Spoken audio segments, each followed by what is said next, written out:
Wakil Menteri Pelindungan Pekerja Migran Indonesia, Christina Aryani menyebutkan pihaknya telah menyiapkan keamanan migrasi dengan membuka peluang baru seperti memastikan kompetensi ataupun pelatihan pekerja migran sesuai dengan kebutuhan pasar global. Menteri Pertanian Andi Amran Sulaiman memastikan lonjakan harga beras yang terjadi sejak beberapa waktu lalu disebabkan oleh adanya anomali.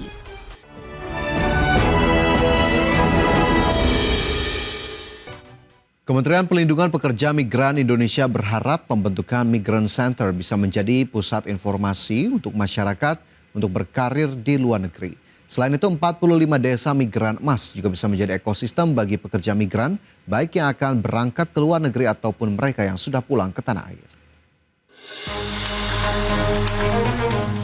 Kementerian Pelindungan Pekerja Migran Indonesia memastikan kerjasama lintas kementerian terkait sinkronisasi data agar seluruh program pemberdayaan masyarakat, termasuk yang bersinggungan dengan pekerja migran, terpantau berjalan efektif.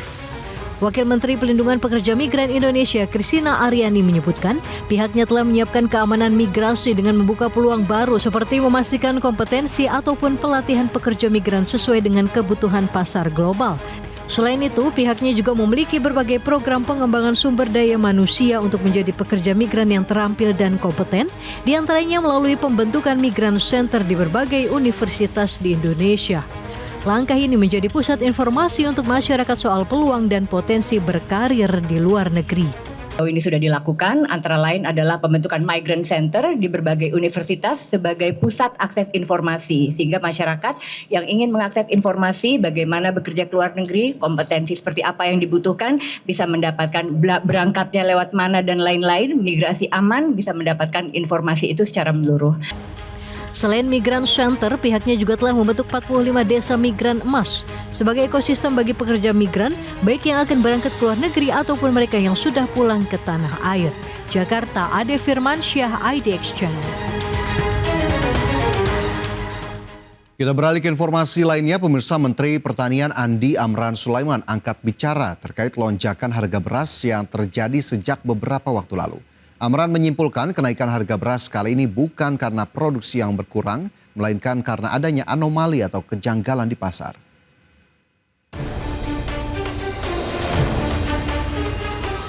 Menteri Pertanian Andi Amran Sulaiman memastikan lonjakan harga beras yang terjadi sejak beberapa waktu lalu disebabkan oleh adanya anomali. Pernyataan ini sekaligus membantah bahwa kenaikan harga komoditas primer itu bukan karena minimnya produksi. Mentan memberi contoh, minyak goreng meskipun Indonesia adalah salah satu produsen terbesar di dunia, harganya tetap bisa naik. Begitu pula dengan ayam dan telur, padahal Indonesia sudah swasembada bahkan ekspor, tetapi tetap saja harganya bisa bergerak naik. Amran menyimpulkan bahwa kenaikan harga beras kali ini bukan karena produksi yang kurang, melainkan karena adanya anomali atau kejanggalan di pasar. Amran menekankan capaian Indonesia tahun ini justru sangat membanggakan. Hingga Oktober 2025, Indonesia belum impor beras sama sekali. Swasembada kita ekspor. Artinya ini ada anomali. Anomali ini kita perbaiki bersama. Oke. Caranya memperbaiki, kalau khusus beras, itu kita operasi pasar besar-besaran. Kemudian kita fokus pada daerah yang harganya tinggi. Itu dilakukan oleh Bulog, Bappenas, Kementerian Perdagangan, dan Kementerian Pertanian. Padahal tahun lalu, impor bisa mencapai 3 hingga 4 juta ton. Dari Jakarta, Abdul Aziz, Dede Rudi, IDX Channel. Terima kasih Anda masih bersama kami. Pemirsa, Menteri Perindustrian menyebutkan kondisi manufaktur atau industri pengolahan non-migas yang ekspansif hingga Agustus 2025.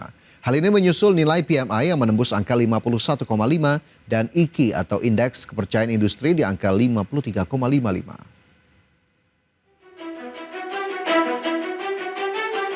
Dalam rapat kerja dengan Komisi 7 DPR RI, Menteri Perindustrian Agus Gumiwang Kartasasmita menegaskan kondisi industri tanah air masih ekspansif hingga Agustus tahun 2025.